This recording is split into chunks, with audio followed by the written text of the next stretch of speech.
My name is Brett Chandler. I'm kind of an EV addict. I'm on my third one in 5 years, but I'll explain.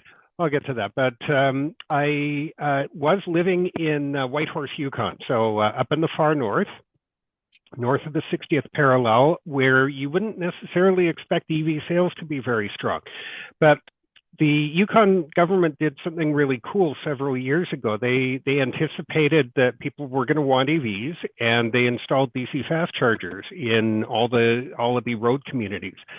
And in doing that, I think they kind of planted a seed, and it made people more comfortable when the EVs finally started coming on sale. And we had excellent sales in the Yukon. Whitehorse is apparently the number 3 EV market in Canada after Montreal and Vancouver. So and again, you wouldn't expect that. You would not expect that in such a remote location that gets very, very cold winter. And when I had an opportunity to, they also did things like they would have demo drives. They'd have the dealers bring collections of EVs and let people go for demo drives. And that's where I got to drive my very first EV. And it was a Chevy Bolt and I remember distinctly pulling away from the first traffic light and feeling that torque and thinking, I need to have this in my life. Even in this little economy car, right? So I actually went and put a deposit down on a Bolt, and unfortunately, that was right at the time that they had the stop sale and the big battery recall. And I was on the waiting list for quite a while, and I think the dealer actually sold my deal out from under me, because when they started returning to sale, the dealer said I was going to have to wait a few months, so I think he sold off my allotment. And the next day, I saw the Ford dealer had a Mustang Mach-E, a base model, on their lot. And when I took that for a drive, that was another instance of, okay, I need this. So that was my first midlife crisis EV, was a base model with a small battery. And, that was a really great car. I think the Mustang Mach-E is a really good beginner EV. I think Ford went to a lot of effort to make an EV that's good for people who are on their first EV. I think they deliberately wanted to do that. The sales experience wasn't great, but I do have to say the dealership, Whitehorse Motors, had a great EV culture. The management there really believed in them. And they've gone on and they now have a DC fast charger on site and that sort of stuff. But I had that Mach-E for 2 years. And did a fair amount of traveling. I did a couple of trips up to Dawson City, which is about 600 kilometers north of Whitehorse, a famous historic gold rush town, probably one of my favorite places in the world. And I believe Dawson City still has the northernmost public fast charger in Canada. And I mean, the great thing about the Yukon at that point was they were still allowing free fast charging for everybody. That was really great. There were only 50 kilowatt chargers, but it got you around. It was fantastic. And then after a couple of years, Ford announced they were doing the price cuts on the cars, on the Mach-E. And I thought, okay, this might be an opportunity for me to trade up to the extended range premium. And, I looked at my budget and it wasn't a big stretch. So I did that. Terrible idea to trade in a car after 2 years, especially an EV with the way depreciation is now, but the heart wants what the heart wants. So I moved out to a premium.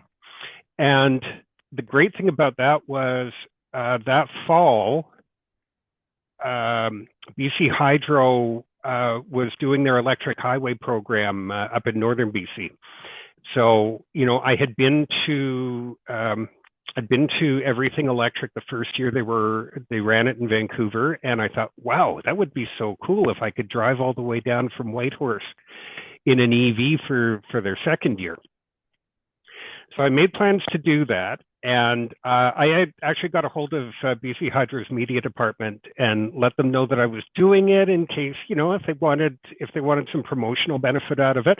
And they put me in touch with some of the project people, and that was really cool. So I'm not even totally sure who it is. I had somebody feeding me last minute data as I was on the road because they were literally still opening chargers on that route when I was coming down that first week of September in 24. In fact, I know for sure that the Fort Nelson DC fast charger, I was literally the first retail customer on that charger. So it was really great to have that experience. I had literally no issues on that trip at all with my car. Made it down to Vancouver. Had a really great week there because there was also a work thing that was going on at the time. So I got to kind of shuttle some of my coworkers around and demonstrate Blue Cruise and stuff. So I mean, that trip was a lot of fun. So in December of 24, I had a family commitment down in Alberta that I wanted to make it for, and I thought, well, maybe we can push the envelope and try the EV. I was already pretty comfortable traveling around in it. I'd done quite a bit, and I might have pushed it a little too far because when I left Whitehorse, it was only about -15, which was fine. Get down to Teslin, which is near the southern border of the Yukon, and charged up there. It's about 150 clicks, so I charged up there, and it's a long stretch from Teslin to Watson Lake, and that's the next DC fast charger. And as I left Teslin, the temperature dropped from about -17 down to about -30 very shortly, and that beat up my range badly. It really did. In fact, there's kind of an emergency level 2 that they installed about halfway, and I wound up having to stop at that. There's no way I would have made it the 300 or so kilometers to Watson Lake. And I had to sit on that one for a good 2 hours before I was able to go on. And by that point, it was like -32. So that was rough, but the car didn't leave me stranded. I still made it. And, that just goes to show how much more important the charging infrastructure is. We just need those chargers in as many places as we can. But I did make it. I did make it down to see my family. It was cold on the way back, and I ran into some issues from that, but basically I still made it home. There were a couple of stretches where I had to slow right down to keep the range loss from getting too bad, but I made that okay. So those are the Mach-E's. Those are the major trips I did in the Mach-E's. Then in yet another stunning financial move, the Dodge dealer in Whitehorse had gotten in Daytona, a Charger Daytona EV. And I'm a child of the 70s. I am a sucker for big, stylish coupes.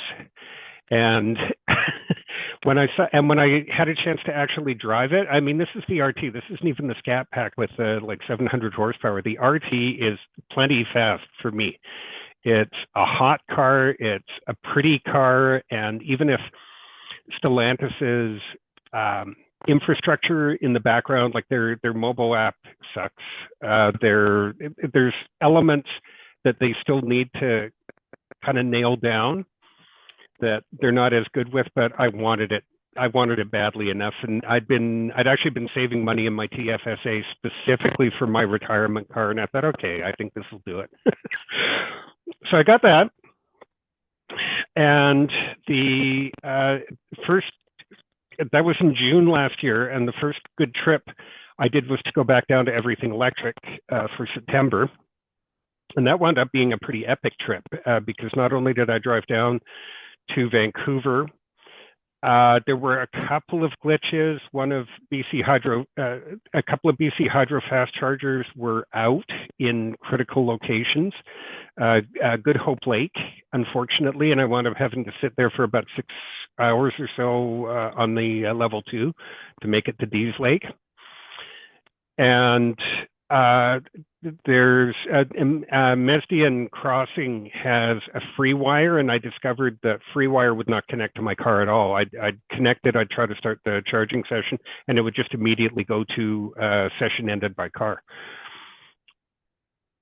So that was a bit of a wrench, but again, even at Mesdian Junction, they had a level 2 that I was able to plug into and got a bit of a nap before I headed on to the next stop.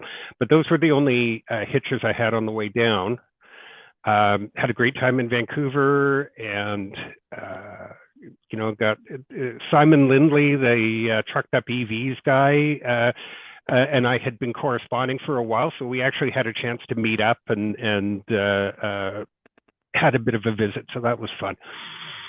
And then I had other things I wanted to do on the trip, so I actually drove to Saskatchewan to see my sister, and then back to Calgary because I've got family in Calgary. That's where I grew up, and headed back now. The one of the few things with Stellantis that was causing a problem was no access to Tesla superchargers.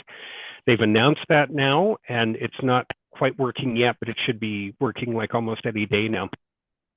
But I wound up having to detour through Jasper Park and the Icefields Parkway because you can charge up at Canmore at Electrify Canada, and then there's flow chargers in Jasper. So I was able to drive from Banff to that glorious day of driving. That was just amazing to get to do that trip. And then headed west and came up through Prince George and went to the drive-in movie. So that was a lot of fun. Was that the drive-in movie at the university? No. There's a drive-in just north of Prince George there. It's okay. Old. It's old. There's like a 2-rut farm trail to get into this place, but it's still an operating drive-in, and it was a current movie, and I had a fantastic time. I loved it. And no further issues getting home. That was a great trip. And now, in about a month after I did that trip, I've moved to Northwest Territories, and I got here in the first week of October. Second week of October, and that worked moderately well, except there was the power company here has installed a new high-speed fast charger at a critical juncture, Fort Providence, and I had been in touch with the power company to ask them, are you actually going to have this running? Because if it isn't, I may have to get my car shipped in. The charging infrastructure in northern Alberta is way sparser than it is in BC for sure. And into the Northwest Territories, not quite the same EV culture here. So I got to the place where they had this fast charger and it was not working. And I was in a bit of a panic. I wound up having to book a hotel for the night. And fortunately, my employer has some relationship with some power companies, with the power company and so on. And they had a contractor who I was able to reach out to, and he had a plug that would work for 220 for my portable charger. So that got me, I had to stay the night, but I still had enough charge the next day to be able to make it out, because otherwise I probably would have been there for like 3 days getting enough charge to make the next charger. So now I'm here in Yellowknife with my snazzy Dodge, and the winter's been good. We have gone into the mid-30s at times. I did have issues with my 12-volt battery. They were known issues with the Charger Daytona, and there were a couple of times that I wasn't able to get the car started, and it went in at one point, and the local Dodge dealer has been really good. I've had a couple of interactions with them now, and they installed an update that was supposed to help with the 12-volt issues, and I haven't had a problem since.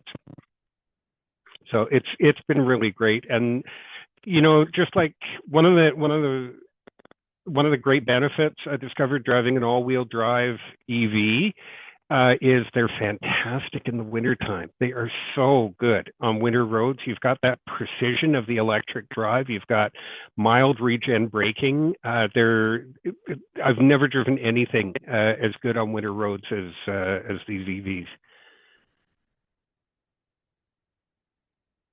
So the 12 volt that you said an update, that was just like a software update that it was a software update, yeah.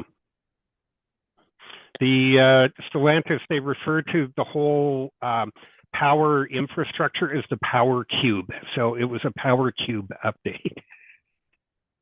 Sounds like something out of a sci-fi movie, but yeah. So what are some of the colder temperatures that you've operated in? You said for the trip you left at one point at minus 32. In Yellowknife, you've been dealing with around minus 30. Have you dealt with for daily commute trips, anything colder? There were a few trips in Whitehorse where it was getting into the minus 40s. And the Mach-E was having some trouble with that. It was I was starting to encounter issues just keeping the windows clear at that temperature, but it wasn't a long drive, so fortunately I was able to kind of work around that. But yes, that definitely can be an issue. From what I've seen of the Daytona in cold temperatures, it seems to cope with that better. It seems to have a more powerful heater. Right. Now, when EVs first came out, commercial ones, they're using resistive heaters, so just electric straight heaters. And then they moved into using heat pumps. Do you know if the vehicles you've have both the heat pump and the resistive? Because the heat pump won't work in really cold temperature. No, the Mach-E's I had were a 21 and a 23, and neither of them had the heat pump.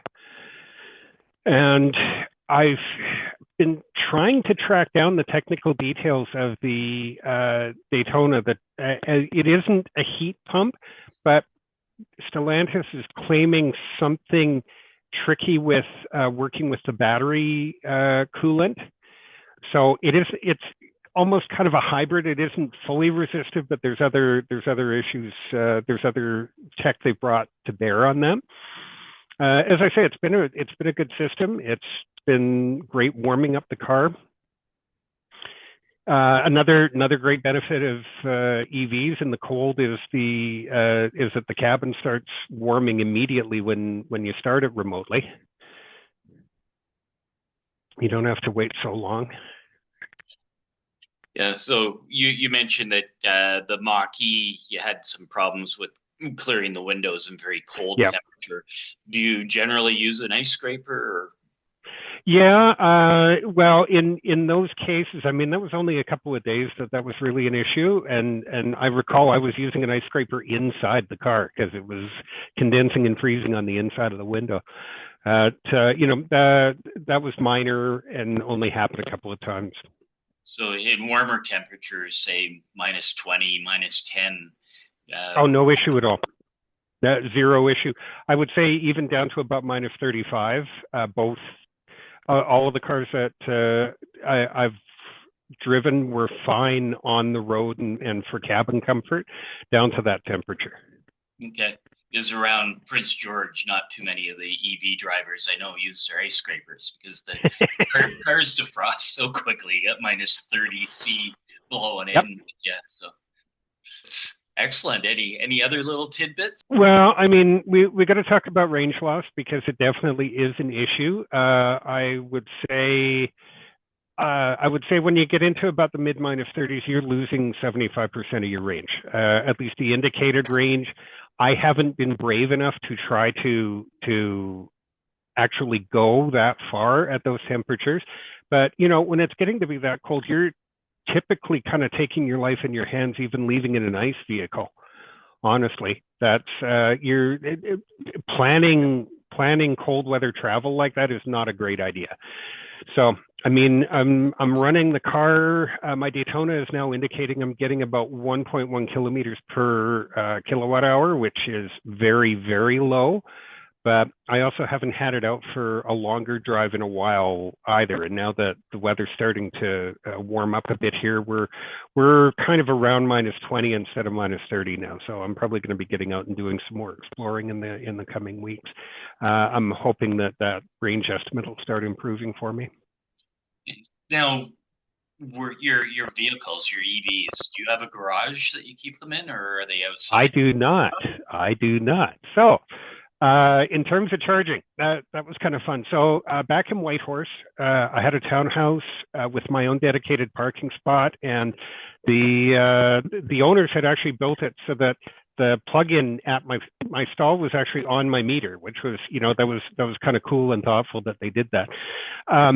So I could charge on my portable charger there, and for a while I did that, but the office that I work in, we moved to a new headquarters, and in the new headquarters building, they actually had level 2 charging available, which was very, very sweet. Once we moved to that building and they got the chargers up and running, I never charged it at home again. So nice to be able to leave work and know that you've got enough charge to travel.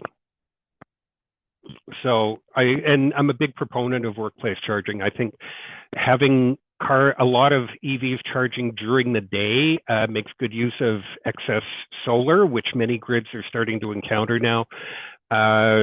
Charging during the day when workers are going home on longer commutes, I know in Southern California, for instance, they're tying up a lot of DC fast chargers late in the day as the sun is going down and as other consumption is peaking. So that's going to be a real hit on the grid. So if more of these workers can be charging at work during the day, then they're not going to need that. It's going to take a lot of strain off the system and kind of shift that consumption to earlier in the day when there's a lot of solar to take care of it. So that was really nice to have that. I'd like to see the workplace have vehicle to grid, and then you'd even be, because it's during the day when you get the peak usage and so on, and it would help the grid a lot.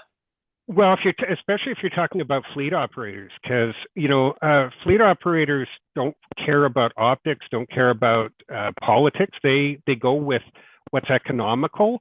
And for in-town heavy truck deliveries and such, that's electric is way lower maintenance cost. It's easier to train drivers on. There's all kinds of benefits that fleet operators get out of heavy electrics. So moving to Yellowknife here, I am in an apartment-style condo, and I do not have access to a plug-in here. So my car's been sitting out overnight in minus 30 and lower, and generally still starting. And when I go, there are a couple of level 2 chargers, a couple of free level 2 chargers within a block of my office. So when the car needs to be charged, when I go to work, I just plug into one of those chargers. And it's been great so far. I don't think it's going to stay that way indefinitely. Honestly, I'm not a believer in free charging. I don't think it's beneficial. I think ICE drivers start getting resentful when they see EV drivers getting free charging, unless a company is doing it to try to pull people in. It's a promotional thing. That makes sense to me. But public entities offering free charging is a dead end. There has to be a reasonable cost for it, or it's not sustainable. Yeah, and then you also get the EV people. They charge their EVs, but they don't move it and ties up an EV charger. I've noticed a sense of entitlement. I definitely noticed that in the Yukon. There were people who were kind of starting to misuse the privilege and tying up DC fast chargers for hours on end, just parked there. In the Yukon, they've now implemented user charges, and they're fairly expensive. It's like, I think 44 cents a kilowatt hour.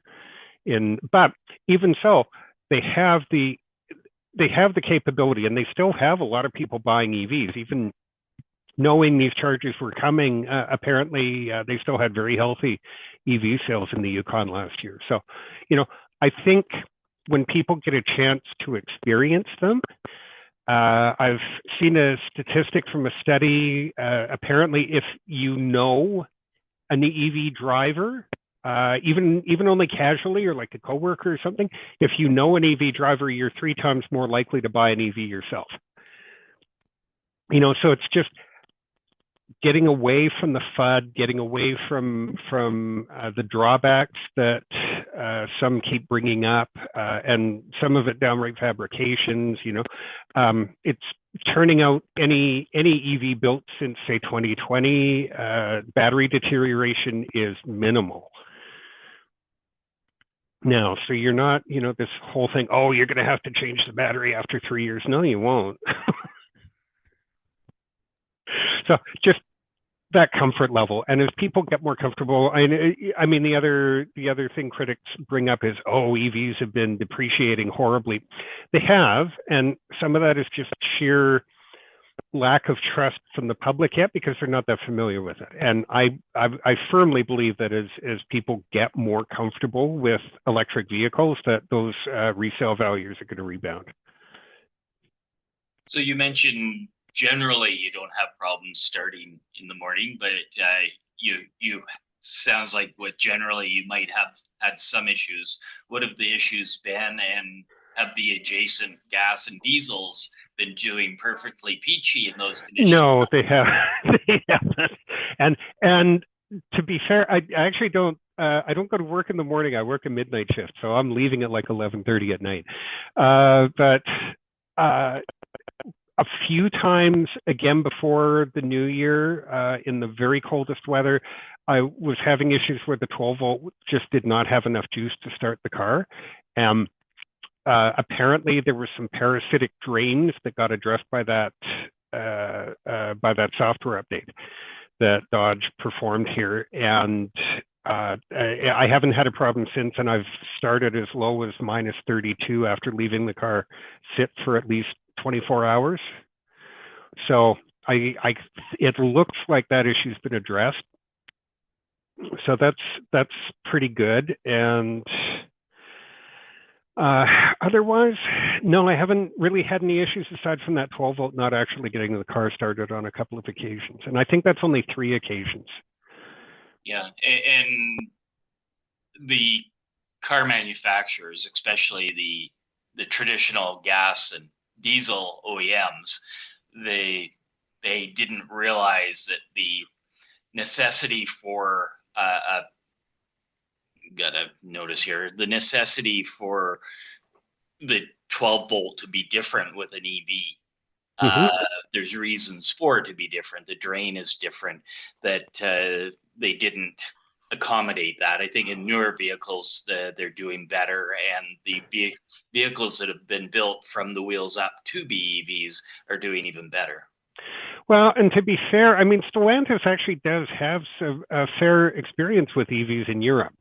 They've been doing them there, and with a great deal more success than they're enjoying in North America so far. So, they've got, I think they have a good grounding in the fundamentals there. Just, this was a new platform. My car is based on the Stella Large, and this was their first EV on the Stella Large platform. So, there are teething problems, and really any new platform has teething problems. I don't mind that, but I also get, I'm happy I'm the one who bought this car, because the sales staff at the dealership in Whitehorse did not know how to sell an EV. They didn't know much about them. So me being an experienced EV driver, I knew what to look for, and I had a better sense of what I was getting into. And the funny thing is, I mean, I took a bath on depreciation on my Mach-E, but they sold it within a week off their used lot. So, there's definitely, it's a good platform. The car drives great. I would say there may still be the odd gremlin in the infotainment, but they're working through those gremlins. I think Dodge is making a good faith effort with this car. And now that they've announced supercharger compatibility, it makes my mobility down into Alberta a lot easier, because Highway 43 between Grand Prairie and Edmonton, the only public fast chargers on that road are superchargers. So getting access to those will make my travel a lot easier. And I'm planning a trip in probably around Easter weekend this year down into Alberta with my car. And then with gas vehicles, we usually put in block heaters. With diesel, they put in little heat things. Oil pan heaters. Actually, I got a funny story about that. When I bought my second Mach-E, I'm in the office with the business manager, and I'm going through the sales contract, and I noticed there's a $900 charge for winterization on this. And what exactly is that? And she said, "Oh, okay. Well, that's your block heater, and that's your oil pan heater, and that's your battery blanket." And I looked at her and I said, "My car doesn't have any of those."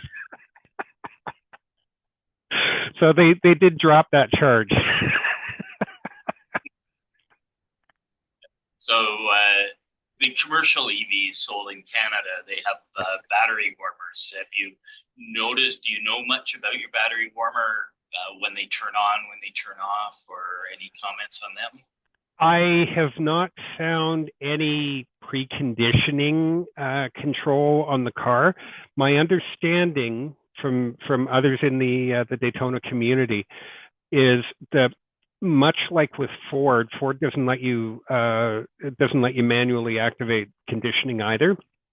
But if you're traveling and you've set a DC fast charger as a destination in the car's nav, it will start to precondition the battery as you approach that charger. And apparently, if I set a schedule for starting the car, that it'll precondition as well. But I haven't done that, so I haven't tested that. I haven't really had a chance to test either one of those propositions with the Daytona yet.